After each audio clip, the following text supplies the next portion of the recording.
നമസ്തേ. കഥകളതിസാഗരത്തിലേക്ക് സ്വാഗതം. ഇന്നത്തെ കഥ ഉദയൻ അതൊരാളുടെ പേരാണ്, ഒരു രാജകുമാരൻ്റെ പേരാണ്. ഉദയൻ തൻ്റെ അച്ഛനെ തിരിച്ചു കിട്ടിയ കഥയാണ് പറയുന്നത്. ഉദയൻ ആരാന്ന് വിചാരിച്ചാൽ ചന്ദ്രവംശം ഭാരതത്തിൽ ഒരു കാലത്ത് ഭരിച്ചിരുന്ന ഒരു രാജവംശമാണ്. ഇപ്പോൾ ശ്രീരാമൻ്റെ വംശം സൂര്യവംശം എന്ന് പറയുന്നില്ലേ, അതുപോലെ ചന്ദ്രവംശമുണ്ട്. ഈ ചന്ദ്രവംശത്തിലൊരു രാജാവിൻ്റെ മകനാണ്, രാജകുമാരനാണ് ഉദയൻ. കുട്ടിക്കാലത്തെ അച്ഛൻ നഷ്ടപ്പെട്ടു കുട്ടിക്ക്. രാജകുമാരന് അച്ഛനില്ല. അങ്ങനെ അതെങ്ങനെയാണ് നഷ്ടപ്പെട്ടതെന്ന് വെച്ചാൽ, അദ്ദേഹം ത്തിൻ്റെ ഒരു പേര്, ഉദയൻ്റെ അച്ഛൻ്റെ പേര് സഹസ്രാനീകൻ എന്നായിരുന്നു. അദ്ദേഹത്തിൻ്റെ ഭാര്യയാണ് മൃഗാവതി. അതായത് മൃഗാവതി, ഉദയൻ്റെ അമ്മ മൃഗാവതി, അവൾ ഗർഭിണിയായി ഒരു പുത്രനുണ്ടാകണമെന്ന് ആഗ്രഹിച്ചു. അങ്ങനെയൊക്കെ ജീവിച്ചു. അസാധാരണമായ ഒരു മോഹം. എന്താ മോഹം? എനിക്കൊരു ചോരക്കുളത്തിൽ മുങ്ങി കുളിക്കണം. കേട്ടോ, രാജ്ഞിയുടെ മോഹം ചോരക്കുളം. എങ്ങനെ രാജാവിനോട് പറഞ്ഞു. രാജാവിനിപ്പോൾ എങ്ങനെ ചോരക്കുളം ഉണ്ടാക്കണേ? എന്തുമാത്രം ജനങ്ങളെ കൊന്നാലാ ഈ ചോര ഒരു കുളത്തിൽ വരണേ? രാജാവ് അവിടെ ഇപ്പം ചോരക്കുളത്തിൽ എന്നെങ്ങനെയാണ് ഗർഭിണിയായ ഭാര്യയുടെ ആഗ്രഹമൊക്കെ എല്ലാം ഭർത്താവ് സാധിപ്പിച്ചു കൊടുക്കണല്ലോ. അങ്ങനെയാണ് ഒരു അലിഖിത നിയമം. സാധാരണ എന്തൊക്കെ ഭക്ഷണം കഴിക്കണമെന്ന് പറഞ്ഞാൽ ആ ഭക്ഷണം എത്തിച്ചു കൊടുക്കും, ഇഷ്ടപ്പെട്ട വസ്ത്രങ്ങൾ മേടിച്ചു കൊടുക്കും. ഇതിപ്പോൾ വളരെ വിചിത്രമായ, അതൊക്കെയാണെങ്കിൽ സമാധാനമുണ്ട്. പക്ഷേ ഇത് വിചിത്രമായ ഒരു ആഗ്രഹം, രക്തക്കുളത്തിൽ, ചോരക്കുളത്തിൽ കുളിക്കണമെന്ന്. ഉടൻ തന്നെ രാജാവിനൊരു കൗശലം തോന്നി. ഒരു വടനെ മാത്രം വിളിച്ചിട്ട് ഒരു കാര്യം ചെയ്തു. എന്താ?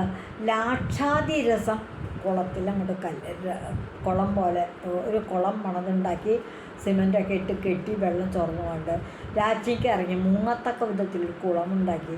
ആ കുളത്തിലേക്ക് നിറയെ വെള്ളം കയറ്റി കഴിഞ്ഞപ്പോൾ അതിൽ ലാക്ഷാതിരസം കലക്കി.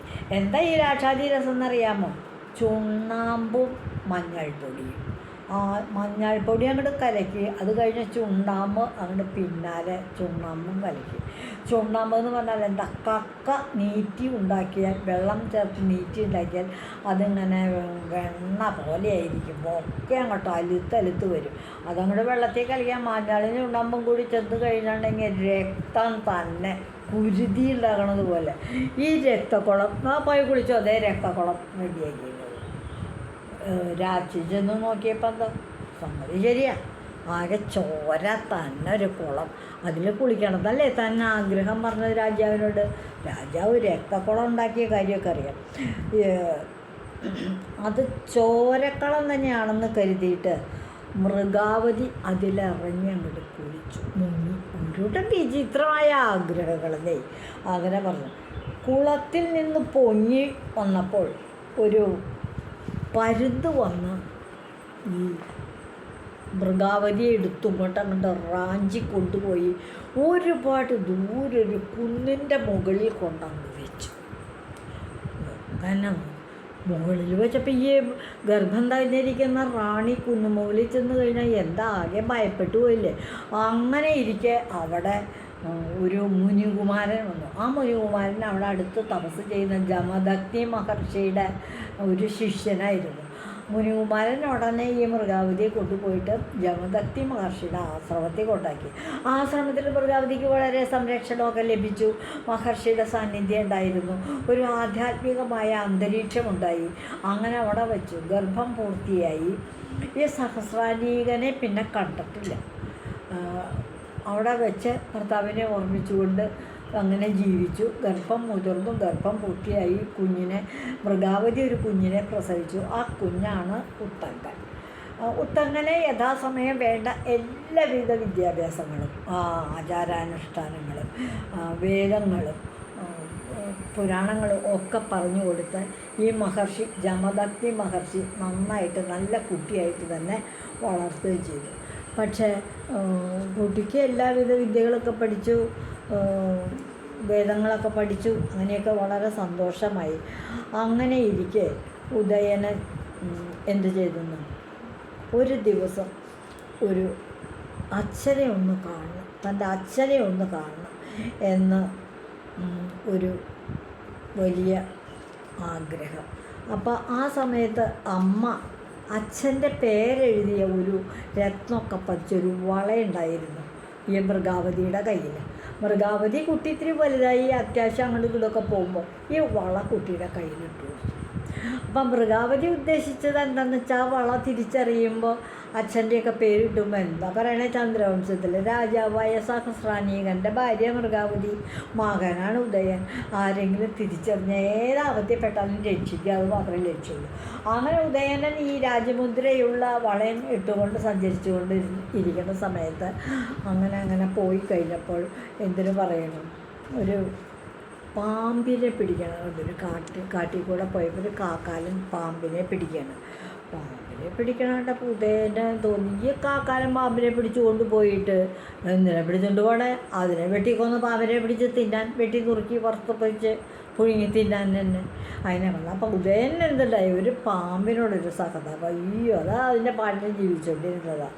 പിന്നെ എങ്ങനെയാണ് ഈ പാമ്പിനെ ഇത് പിടിച്ചു കൊണ്ടുപോകണേ എന്ന് വിചാരിച്ചാൽ പാമ്പിനെ രക്ഷിക്കാനായിട്ട് പോയി. കാക്കാലിനോട് പറഞ്ഞത് എന്നെ പിടിച്ചു കൊണ്ടുപോയി ഇതില്ല, വേറെ എന്തെല്ലാമുണ്ട്, ആ പാമ്പിനെ അങ്ങോട്ട് വിട്ടേക്ക് പോകുന്നുണ്ട്.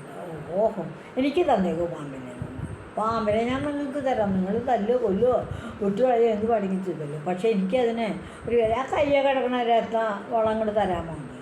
അപ്പോൾ ഉദയനെ ആലോചിച്ചു, ഒരു ജീവനുള്ളതല്ലേ ഈ പാമ്പ്, അതിനെ രക്ഷിക്കാൻ വേണ്ടിയിട്ട് ഇപ്പോൾ ഈ രത്നവള കൊടുത്ത കുഴപ്പമൊന്നുമില്ല എന്ന് പറഞ്ഞാൽ കാക്കാലന് ആ രത്നവളയെ കൊടുത്തു. രത്നവള കൊടുത്തെങ്കിലും അയാൾക്ക് സങ്കടം ഉണ്ടായി ഉദയന്. കാരണം എൻ്റെ അച്ഛൻ്റെ പേര് കൊത്തിയ രത്നം പതിച്ച ആ വള പാമ്പിന് വേണ്ടിയിട്ട് താൻ കൊടുത്തൂല്ലോ എന്നുള്ളൊരു തോന്നലുണ്ടായി. മൃഗാവതി എവിടെ ചെന്നിട്ട് വൈകുന്നേരം വീട്ടിൽ ചെന്ന് കഴിപ്പിച്ചു, നിൻ്റെ വള എവിടെ, രാജമുദ്രയുള്ള വള ഞാൻ തന്നതെന്നുണ്ട്.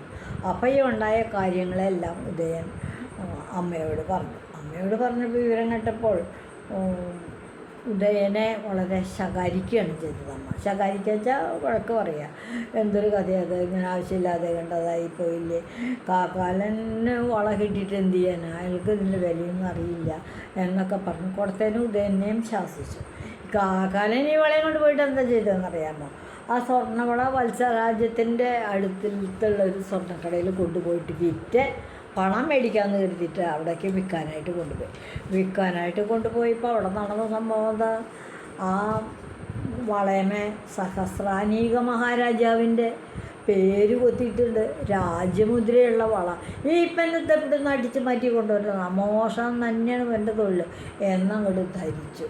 ആ കാക്കാലിനെ അങ്ങനെ തന്നെ അവനെ ഇതേ രാജമുദ്രയുള്ള വള കിട്ടിയേക്കാണ് എന്നും പറഞ്ഞ് അവിടുത്തെ രാജാവിൻ്റെ മുമ്പിൽ അങ്ങോട്ട് ഹാജരാക്കി കഴിഞ്ഞ സഹസ്രാനിക മഹാരാജാവ് ഉടനെ തന്നെ വേഗം ജമദഗ്നിയുടെ ആശ്രമത്തിലേക്ക് പോയി.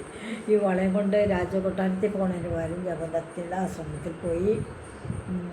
അവിടെ തിരിച്ച് ചെന്നപ്പോൾ അവിടെ ഉദയനുണ്ടായിരുന്നു. ഉദയൻ്റെ ഗുരു ഇതാണല്ലോ, മഹർഷിയുടെ ആശ്രമത്തിലേക്ക് ഈ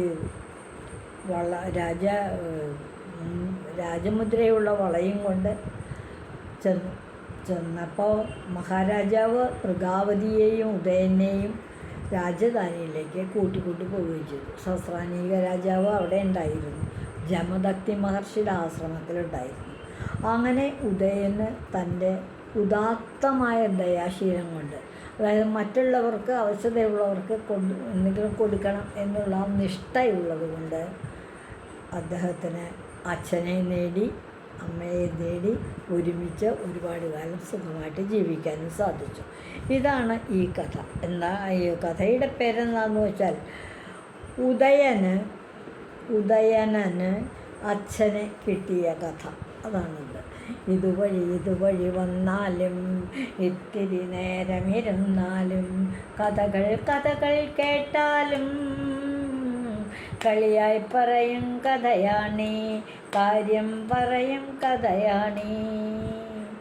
കുട്ടികൾക്ക് ഈ കഥയൊക്കെ കേൾക്കാനായിട്ട് അവസരം ഉണ്ടാക്കണം. കൂടുതൽ പേരെ പ്രേരിപ്പിക്കണം സബ്സ്ക്രൈബ് ചെയ്യാനായിട്ട്. എല്ലാവർക്കും നന്ദി.